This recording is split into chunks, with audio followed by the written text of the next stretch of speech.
Hi. Now that you've had a chance to practice some of the techniques we've already covered, in this section I would like to discuss some of the more frequently asked questions and problems many students have. The first would be the swirl, which we saw earlier.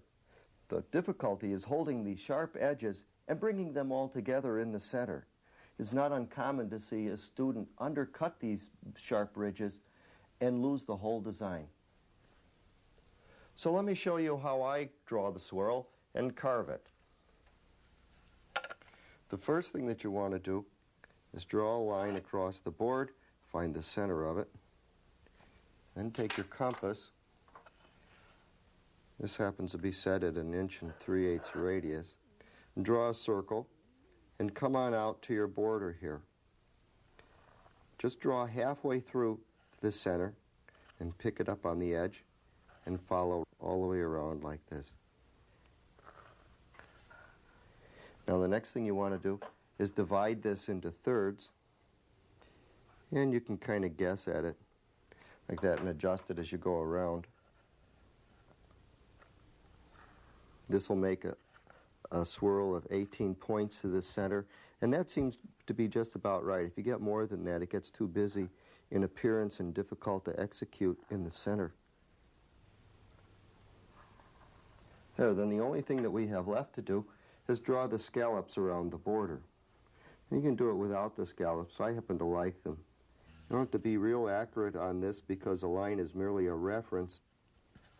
Now the first cut you want to make is this backside cut. Go down for your depth. This is the wide part of your cut. Go down for your depth, and then you pull out and roll the knife slightly upward as you come out. Now we're going to go shallow and deeper as we go along here. That's it. Make your next cut, this one here. You want that first cut right on the ridge. Stay right on the ridge. That'll make it look nice and crisp.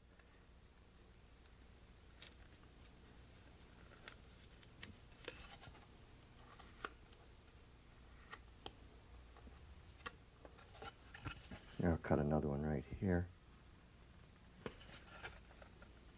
Again, right up on that ridge, go for your depth, and then you can pull out as you roll around to the center.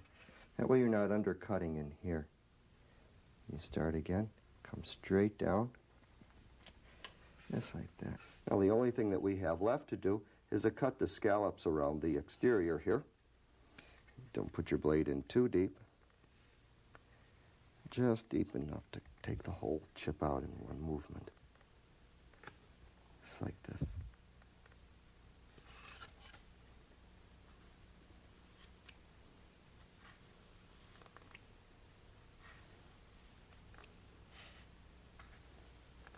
And that's how you do the swirl.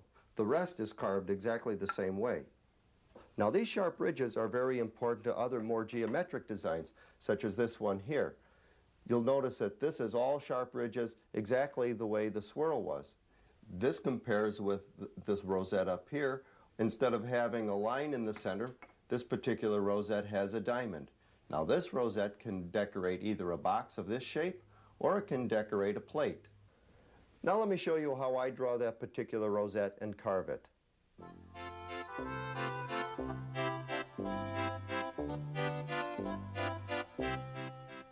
As you can see, we've already drawn the circle here, and we have quartered it. Next thing that you want to do is take your compass and draw these circles.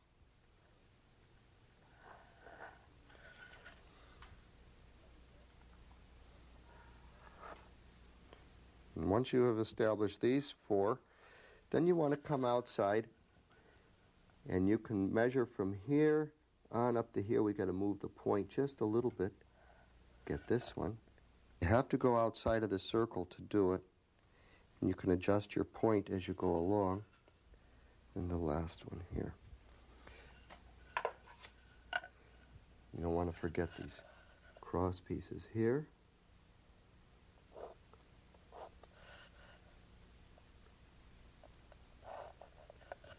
And the same for here.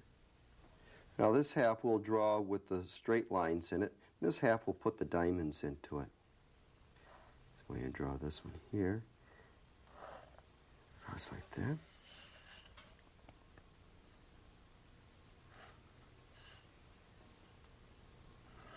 All right, that's all you need for the straight lines. Now for the diamonds, the first thing we'll do is get this across here because this is the same as the other side. Then what we want to do is establish the center lines on this in this fashion. There, now all we have to do is draw our lines across here.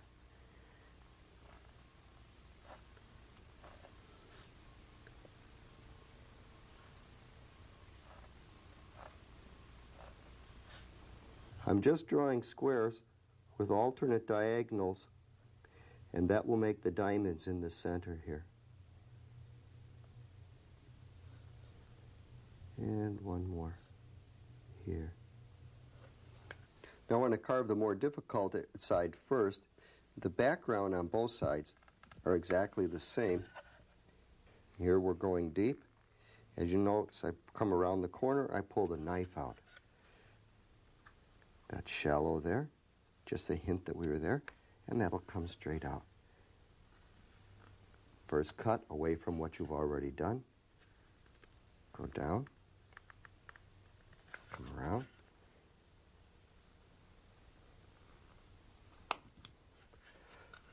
Now the next cut we want to make, we'll save these sections for last. Let's make this section in here next. Notice I'm very, very thin right in here. You don't want to cut too deep under here or you'll undercut it. Come all the way around.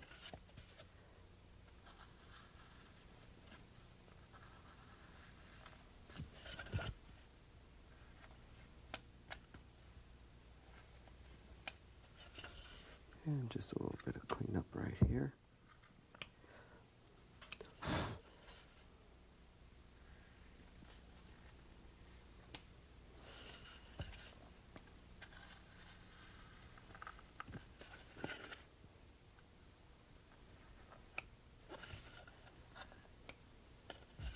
And we'll make our first cut here away from our previous chip.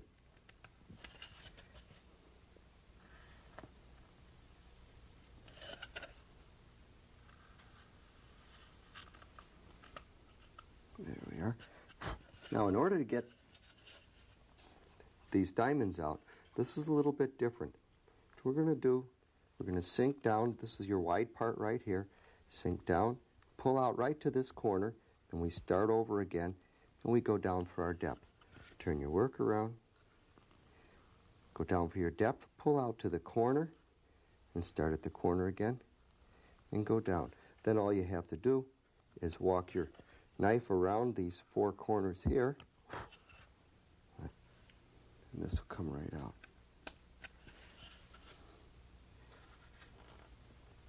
Let's do that once more. Here we take the depth, pull out to the corner, put your point in, and go back down. This one here, go down, around to the corner, and then just walk your knife around like this.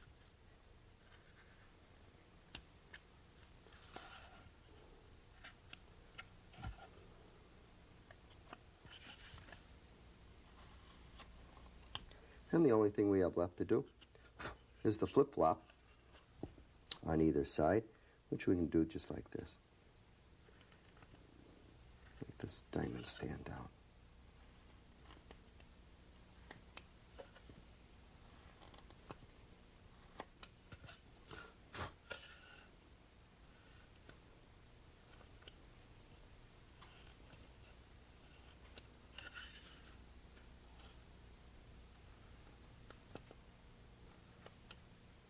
The rest is carved exactly the same way. There, now if we were doing the straight edge cut here, as it is drawn, this is the same shape as this one here. What we would simply do, cut on this side here, cut straight down. You can see the difference immediately. Well, the first cut you're going to make is down the center away from what we've already done.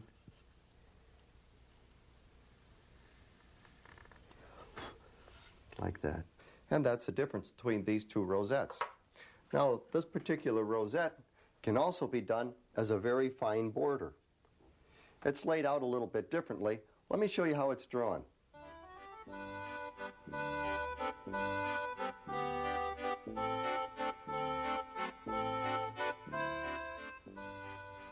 Now the border is drawn a little bit differently. What we have here are 4 sections, each 4 millimeters each. That's also divided in 4 millimeters this way. And what we're after is a square, just like this. Here'd be your square, and then you have a square within the square, just like that. What we're going to do is draw around this corner here, down to this one. Same thing this way. We'll start here, and down this way. Now the next one will reverse itself. Here's the square that we're after. So we'll start like this, come around. Remember, it isn't really important that your pencil lines are accurate because you can correct that with your cutting as you carve. Here's your next section right here.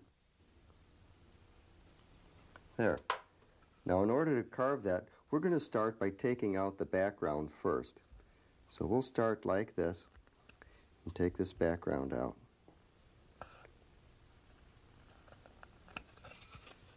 And notice that the thumb always stays against the handle of the knife, and what you want to do is keep that angle of the knife constant.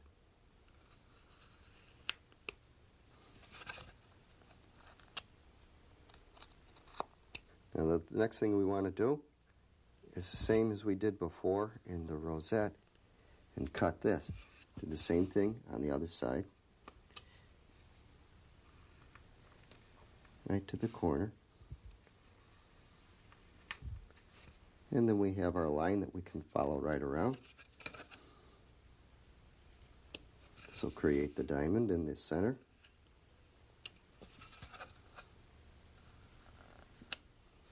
And you already have the lines to do the flip-flop. And there, now that's the diamond. Now if we were to do this as the other rosette was, with the straight line down the center, we'd start right here. Cut this edge here, turn it around, cut down the center, and we pick this one up over here, and take your final piece out like this. There, that would cut the diamond and the other rosette form. Now you can see the backgrounds are the same on these two. This is a little bit bolder because the chip is deeper and larger. This is a little more delicate, has a different feel to it. They're both cut the same way.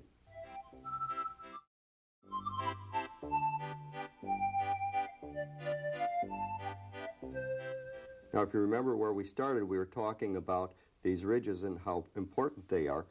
That also happens in free form. We can take the same ridge here.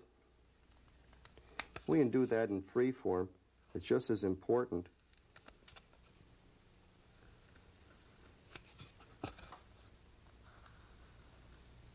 What we'll do is make a tulip here.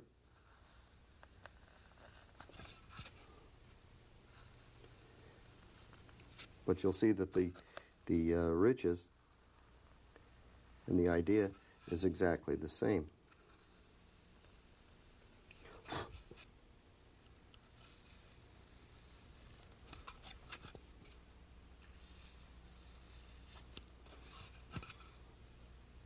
Notice that I'm pivoting on my thumb as I cut along here.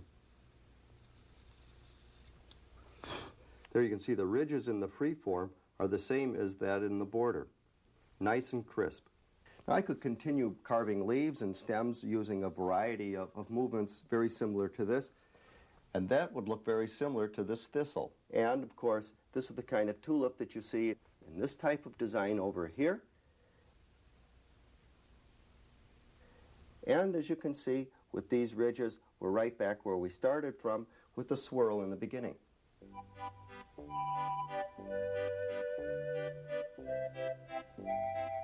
Let's talk about lettering. It's an area that many students are interested in. With chip carving, you can do it very quickly, almost as quickly as writing. Let's start with a few examples from the Roman alphabet. To begin, we'll start with a grid of 1.5 inch squares for our lettering here. Now, many letters will fit within the full square, and there are some that will not, but it's a good guide to start with. We'll do the letter A. Do that, we want the center up here, and we're going to leave just a little bit of room on either side, like this, of the square. Now, the first leg on the letter A is a narrow leg like that. The other one is a wide one. So we'll give it a little bit of dimension. I like that, that's good. And then we have our cross piece. There, and then all we have to do is draw in the serifs, like this. The little feet, make it look like it's grounded. And that uses the full square here. Now to cut that, first thing I want to do is to cut the bottom here, what some people call a stop cut. Because there's more width in here, I will go a little bit deeper, right like this, and then I can pull out as I finish this leg here. Turn around, take the second half off. Now this will be my next cut here. It's away from the cut that I've already made. It's a little bit wider, so we have to go a little bit deeper.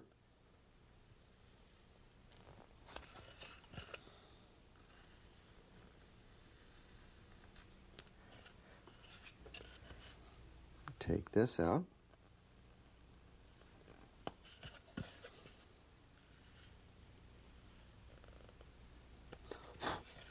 And then we'll cut the serifs. Now what you're going to do is aim for the center down here. And for the second cut of the serif, you notice I'm using the second position of the knife. There. And that'll finish up the letter A. Now the letter A is all straight lines. Let's try the letter B. Letter B has curves in it and presents a little bit different problem. This will be our serif here. And we find the center. I'd like to show you a quick, easy way of drawing that. We know we're going to come out to about this far and a little bit further on the bottom, so we draw a little arc here. And then the top one will just fade around into it like this. And we want about this much room here to come around.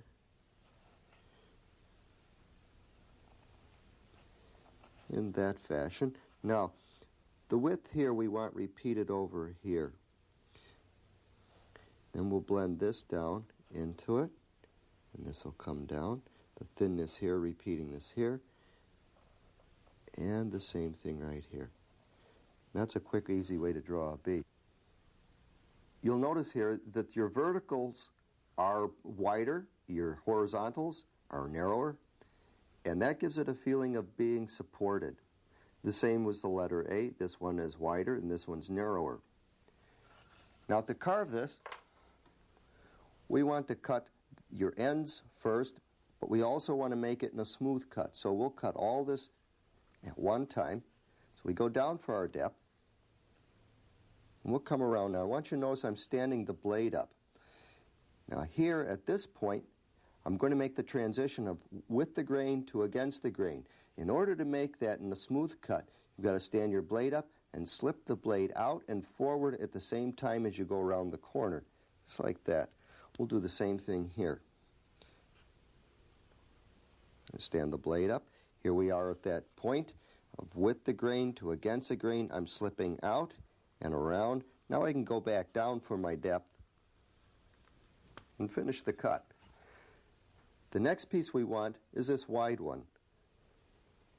Go down for your depth.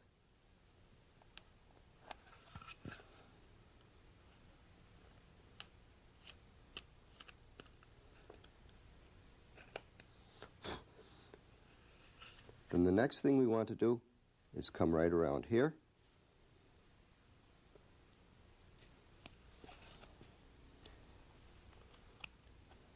And here's where we slipped it up, so we can come back and take that out. That makes for a nice smooth cut around here. We'll do the same thing down here.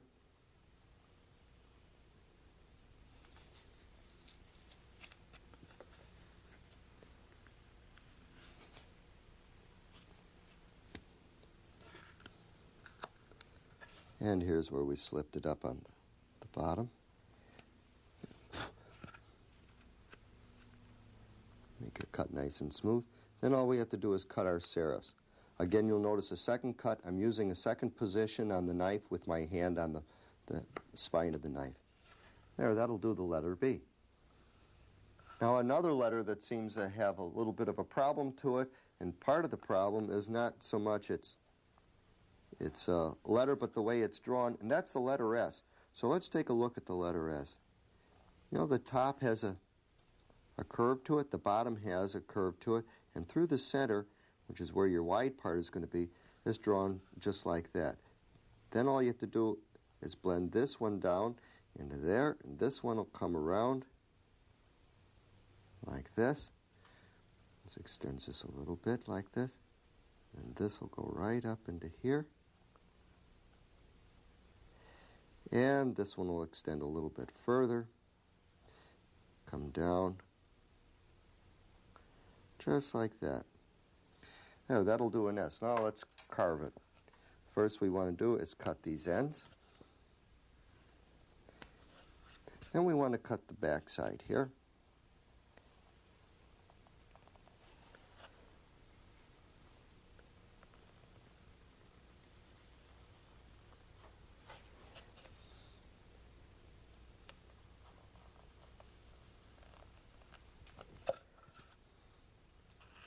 Just turn the board around, come around from the other side.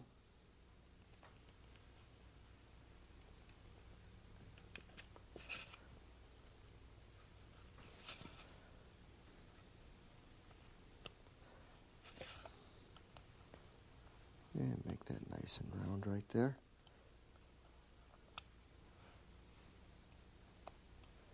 Yeah, that'll do it nicely for the letter S. Another letter that a lot of people have difficulties with, it's similar to the letter S, and that's the figure 8. It has a little bit different problem, so let's take a look at it. Begin with, let's draw a line here.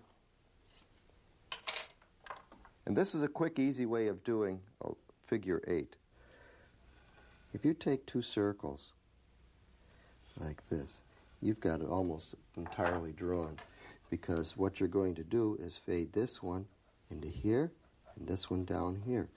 This will come right around, meet here. This one will come around on the top like this, and this comes around like this. So when you carve it,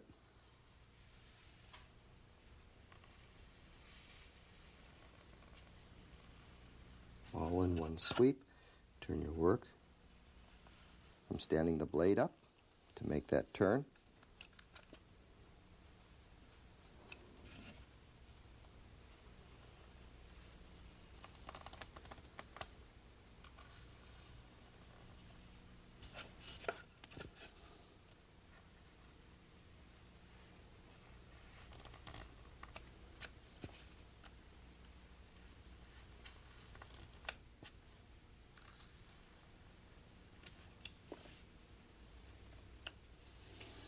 And that'll do an S and an 8 for you.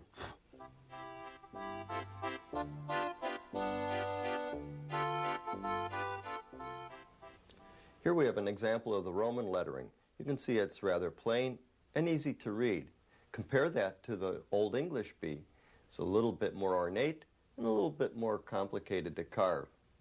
One of the things I like to point out is that you'll notice that the verticals on here are all wider and the horizontals are narrower. It's the same in the Roman lettering. This seems to be a general truth with most typefaces. Now let's carve an Old English B. There's no particular order in taking these out, but it's better to take the large pieces out first. So we'll start up here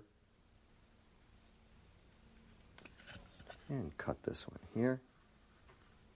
Stand the blade up as we come around.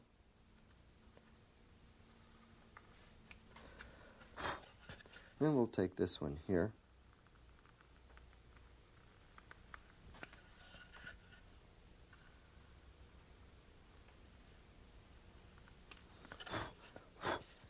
Now this little piece here, we want to go all the way down to the bottom 4. Make our turn here.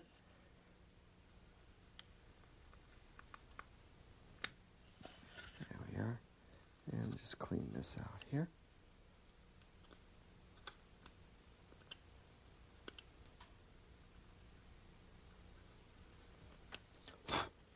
And then we'll take this one up here next.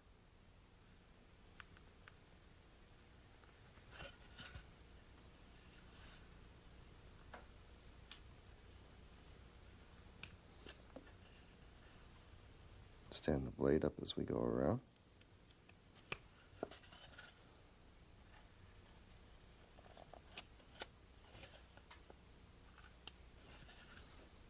Take the bottom piece here.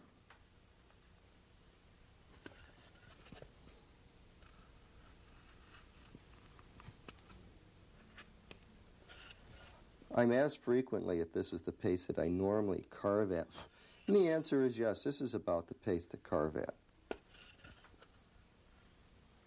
If you go too fast, you don't get accurate. And take this, there we are. Little piece right here.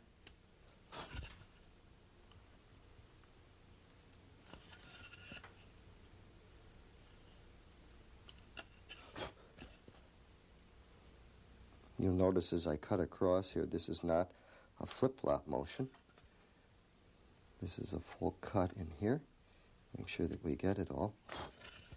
And just kind of clean this up in here. Oh, that'll carve the Old English B.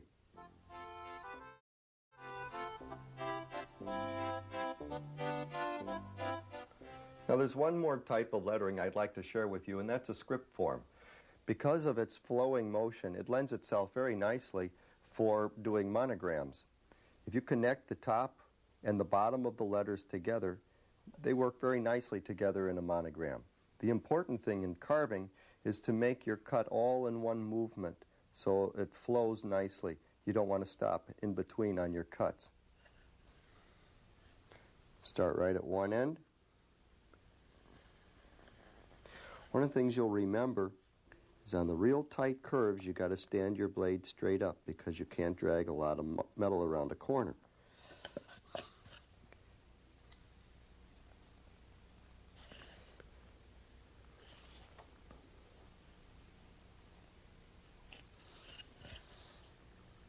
And we'll come back from the other side. Now here you'll see I'm going to stand my blade almost straight up. I don't change the angle of it, but I do stand it up so I can get around the curve better. And it'll come right along with you.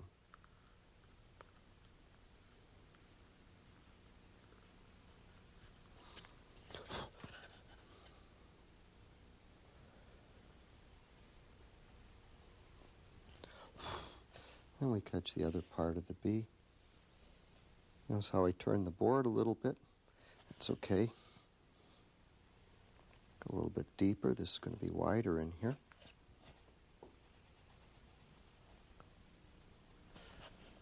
I get this. Stand the blade up.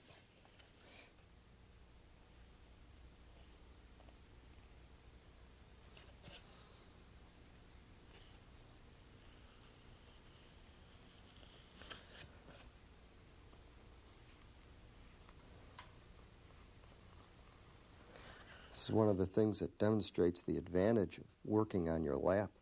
That you can continually move your board quickly.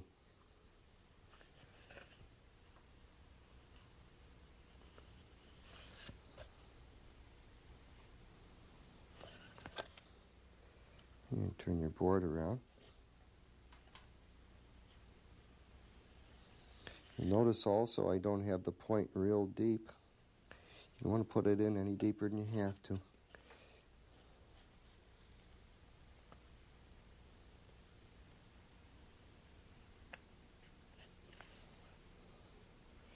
Now here is a good example.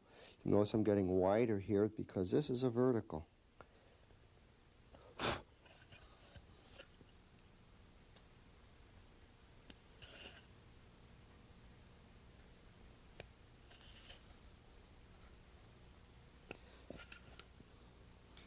And you notice as we go along here, the angle never changes, and the thumb doesn't come off of the handle of the knife. That'll keep you from cutting yourself. It's a very safe way to carve. Now we'll pick up the M. I like to get the wide part, or the verticals here, first. And pull out a little bit.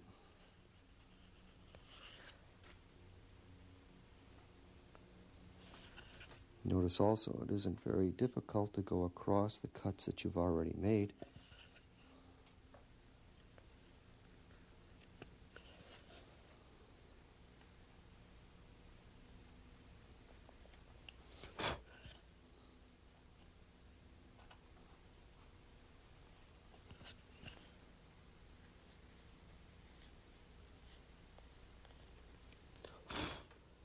And we'll pick up the other wide one right here.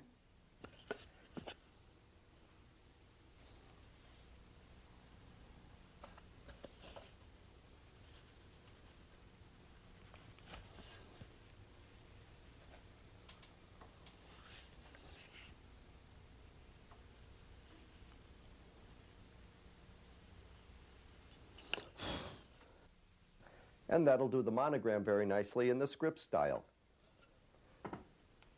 Now that we've had an opportunity to see 3 different styles of lettering, let's see how they actually look in application. For this particular piece, I chose the Roman lettering. Roman lettering is rather simple, and the border that complements it is rather simple. They go together very nicely. Now let's contrast that to another style. Here we have a more elaborate border and a more elaborate rosette. I felt it called for a more ornate style of lettering, so we've used here the Old English. Or we can go in the other direction and take a very plain box and make it fancy with a script style of a monogram. I think even with all the projects that we've covered in this tape, you can see that this is only a beginning, but it is a great place to start your chip carving, and I'd like to wish you the best of luck.